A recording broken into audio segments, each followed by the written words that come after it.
এই হলো পূর্ব বর্ধমান জেলার বর্ধমান 2 ব্লকের বর্ষুল 1 গ্রাম পঞ্চায়েত।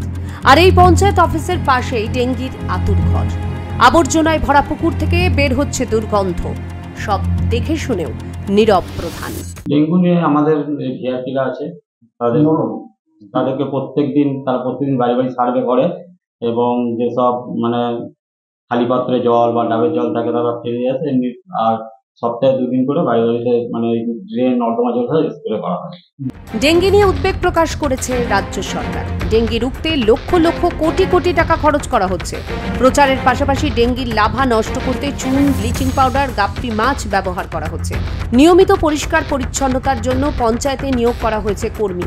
কিন্তু এত কিছুর পরও প্রদীপের তলায় অন্ধকার। খোদ পঞ্চায়েত অফিসের চারপাশে ডেঙ্গি মশার আতুরঘর, যা দেখে চক্ষু চড়ক গাছ হওয়ার জোগাড়।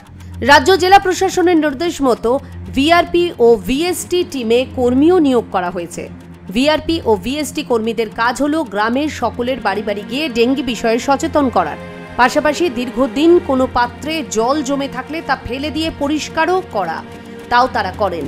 যেখানে ভিআরপি ও ভিএসটি টিমের কর্মীরা ডেঙ্গি রুখতে গ্রামের মানুষদের পরামর্শ দেন, সেখানে দাঁড়িয়ে খোদ পঞ্চায়েত অফিসের পাশেই ডেঙ্গির আতুরঘর, যা দেখে শুনে হাস্যকর বলে মনে করেন স্থানীয়রা।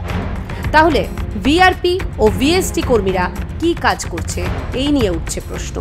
বর্ষুল 1 গ্রাম পঞ্চায়েত প্রধান চায়না মণ্ডল এ বিষয়ে কিছু বলার আগেই উপপ্রধান রণজিৎ সাহা বলেন, পুকুরটি পঞ্চায়েতের না, পাবলিকের। বারংবার বলা সত্ত্বেও কেউ কোনো কর্ণপাত করেনি। এটা তো আর পঞ্চায়েতের নয়, পুকুরটা হচ্ছে পাবলিক। যাদের পুকুর তারা সহযোগিতা করে না, তাহলে আমরা পরিষ্কার করবো? আমরা যদি পঞ্চায়েতের লোক নামাই।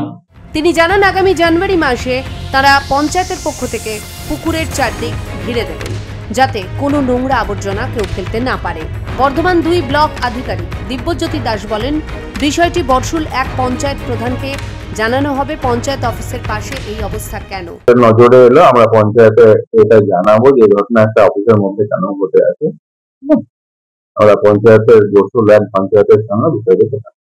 স্থানীয় বাসিন্দাদের অভিযোগ, মাঝে মাঝে পরিষ্কার করা হয়, নিয়মিত না। পাশাপাশি 100 দিনের কাজ না হওয়াতেই এই সমস্ত কাজ বন্ধ হয়ে আছে।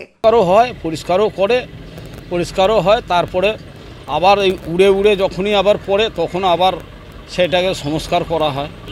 তারপরে এইখানে সেই কি মাছ বলে এক রকমের সেই সব মাছও ছাড়ে।